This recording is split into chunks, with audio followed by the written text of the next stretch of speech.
अस्सलाम वालेकुम व्यूवर्स। ये कहानी बहुत ही दिलचस्प और दिल दहला देने वाली है। इस कहानी में एक लड़के की इस्लाम से दूरी और गफलत शामिल है। ये कहानी है एक ऐसे लड़के की जिसे ना ही नमाज का इल्म था और ना ही अपने बड़ों से बात करने की तमीज़।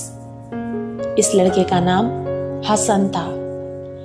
ये लड़का था तो मुसलमान ही, लेकिन इसकी हरकतें बहुत ही गलत थीं। हसन के वालिदैन भी उसकी वजह से बहुत परेशान रहा करते थे।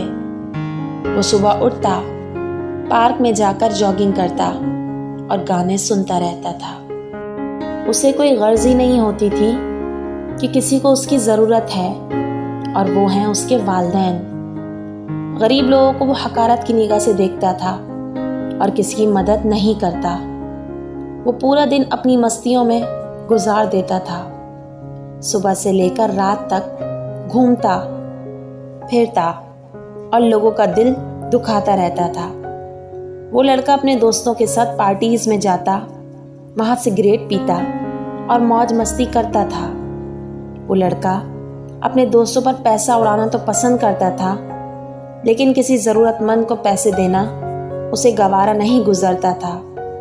उसके माँ बाप पूरा दिन उसका इंतज़ार करते रहते थे कि हमारा बेटा कब घर वापस आएगा ताकि हम सब एक साथ बैठकर खाना खा सकें। वो अपने वालिदैन का इकलौता बेटा था, लेकिन हमेशा की तरह वो घर आता और अपने वालिदैन से बदतमीज़ी करके अपने कमरे में जाकर सो जाता।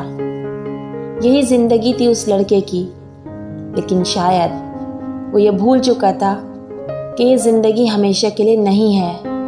ये ज़िंदगी आर्जी है। हमें एक ना एक दिन अपने रब के सामने हाजिर होना है। दिन गुजरते गए, लेकिन उस लड़के में कोई बदलाव नहीं आया। उसका ज़मीर उसे अच्छे कामों की तरफ मलामत करता, लेकिन वो उसे हमेशा नज़रअंदाज कर देता था।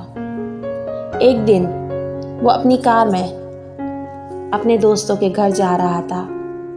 उसके वालिदैन ने उसे बहुत रोका कि बेटा आज मत जाओ, आज हमारे साथ वक्त गुजार लो। लेकिन उसने उनकी बात नहीं मानी और कार लेकर निकल गया। तेज आवाज में गाने चलाकर अपनी धुन में वो लड़का कार चलाता रहा कि सामने से अचानक एक तेज रफ्तार गाड़ी आकर उसकी कार पर लगी और वो लड़का वहीं मर गया। हर एक इंसान को मौत का मज़ा चखना है, पर शायद वो लड़का ये सब भूल गया था। अल्लाह ने उसे अचानक की मौत दी कि उसे तौबा करने तक की मोहलत ना मिली।